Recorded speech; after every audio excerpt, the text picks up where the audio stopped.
All hail Biafra. This is Biafra Liberation Army Network coming to you again. Please like, share, and comment. Fellow Biafrans, SOWORE has opened the Pandora box. He has exposed that thing that your so-called Igbo politicians are scared to speak about. Please hear SOWORE, then I will come back to play something I want you all to listen to. If you are ready, let's go there. Hear what he said about Nnamdi Kanu, and it will blow your mind. What he said was the gospel truth. Hear it for yourself and be the judge. Listen. They know that Nnamdi Kanu's trial cannot go anywhere. And they know that if it is concluded, it's a problem. If it is not concluded, it is a problem. So they make it an open-ended trial so that they will look as if something is happening. But they are not interested in his trial. They are interested in holding him perpetually until people realize that that's what they are doing. And I realized that a long time ago. The problem is that everybody has become complacent about Nnamdi Kanu's freedom. Listen. They have allowed the so-called Southeastern leaders who are deceiving them to say, oh, we are negotiating, we will get this thing resolved.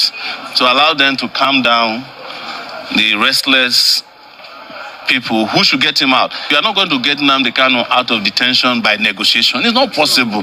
Nigeria is holding Nnamdi Kanu to ransom for his unity.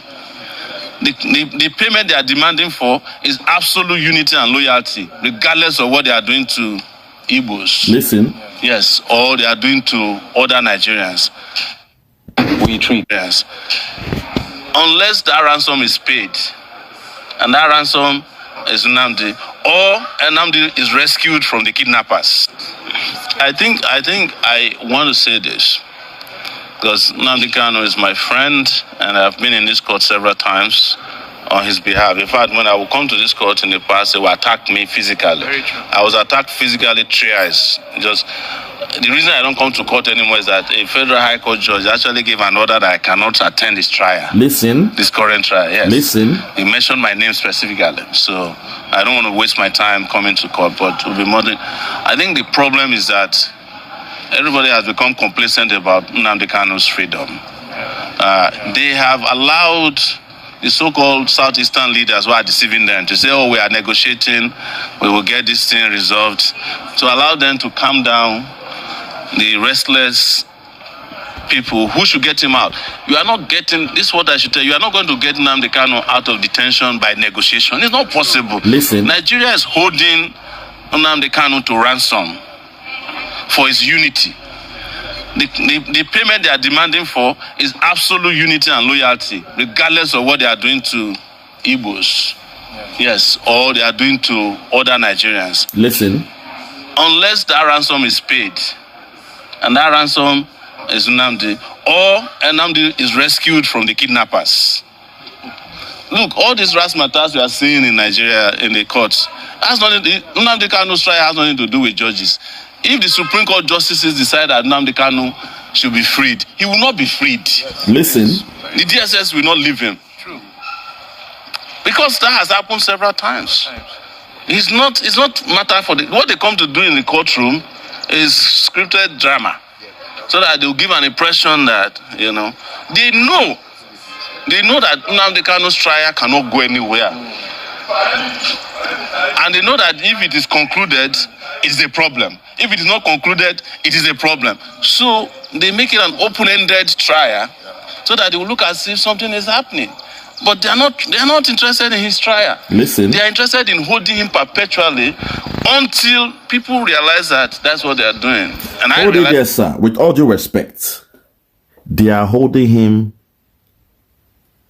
literally forever and ever. I tagged it until 2027 because Tinubu, being who he is, they will use him as a bargaining chip. They are holding him forever. That's the problem. But some of you say, no, okay, there's a deal here now. Let us blackmail Simon Ekpa. Once we blackmail Simon Ekpa in Finland, that he is the problem, he is the one causing the problem, then suddenly Nigeria will now release Nnamdi Kanu. This was the assumption of these guys. Let's find a way to blackmail Simon Ekpa. When we blackmail Simon Ekpa, in fact, we Finland, we have a deal with Bianca Ojukwu. We have a deal with the governors, Peter Mba, hopes of them, that once we blackmail Simon Ekpa, and Kanu will be released. Some of these guys, they believed it. They sent their men to Finland to blackmail Simon Ekpa. And today, the only one who was speaking the language of Nigeria, Simon Ekpa. The only one who was matching his words with action.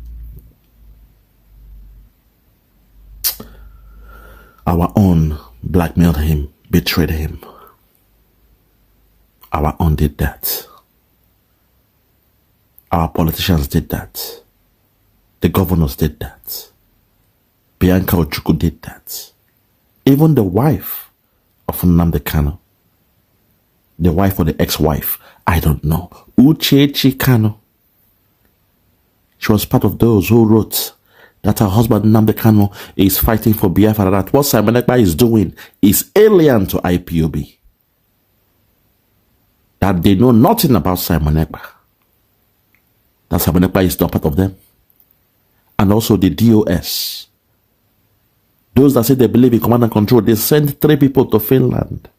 3 IPOB members to Finland to help Nigerian government collaborate that story that Simon Ekpa is a terrorist and not a member of IPOB. Finland had all what they wanted to hang Simon Ekpa. And they gave him 6 years. Now he's doing the appeal. But what's the payback? The agreement is get us the head of Simon Ekpa, and Nnamdi Kanu is a free man. We know he's a cool guy, but the problem is Simon Ekpa. Go and get him for us. A third party discussion. I hear say them talk say it be like say. I hear say if you get Simon Ekpa, Tinubu will release Nnamdi Kanu. And those idiots, those I call you useful idiots, UI, they went into work to blackmail Simon Ekpa, thinking that way Nigeria will keep to her words. Now they understood the reason why they said when you are dining with the devil, you should come with a long spoon.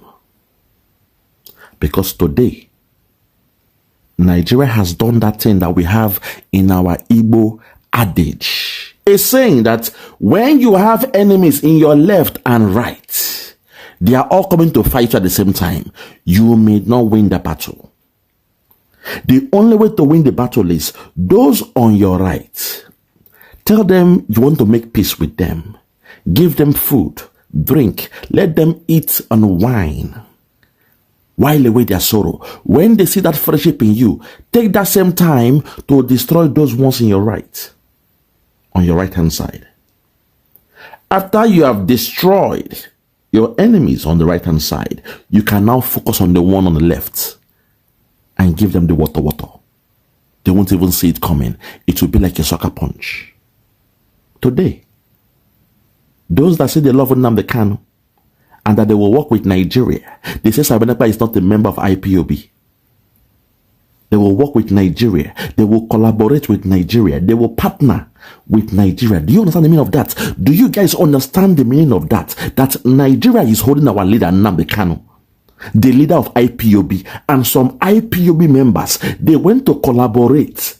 It means they went to work hand in hand with Nigeria to rope Simon Ekpa and say Simon Ekpa is a terrorist, a killer of his people. And that way, once they do it, they were assured by a third party, not directly from the presidency. A third party, Bianca Ojukwu, the governors, the politicians, they assured them that they are working with Tinubu. All they need is the head of Simon Ekpa. And Nnamdi Kanu will be a free man.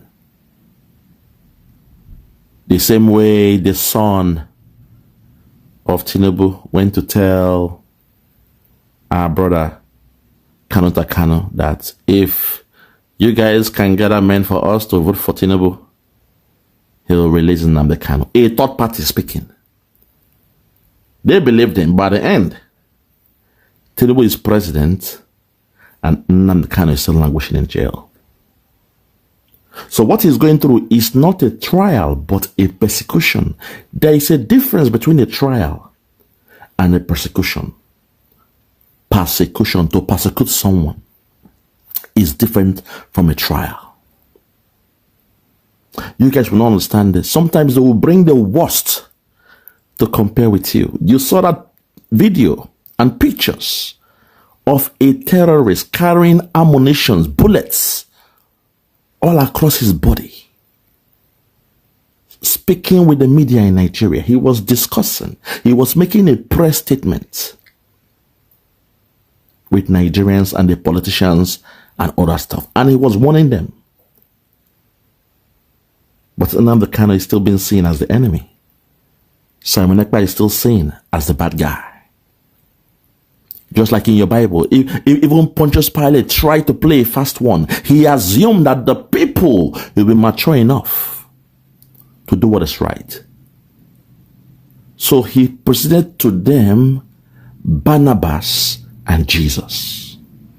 He said, I present to you Barnabas, the one you call Boko Haram, the one you call the kidnapper, the one you call the bandit, the one who is a member of, the Fulani Cabal, the Caliphate, a member of Boko Haram, ISIS, ISWAP, Lakurawa. The one who kidnaps from you, the one who steals from you, the one who demolish your business, the one who steals your land. I present to you the highway robber, Barnabas. Against this one they call Jesus, this one who is just a drunk who said he's the king of the Jews. Anguruma. He's a drunkard, just, a small boy. A 33-year-old small boy saying he's the king of the Jews. Whom do you want me to release on this day? The people chose Barnabas. Nigerians chose Barnabas over Jesus. Today is happening again before your eyes. Terrorists having a peace deal.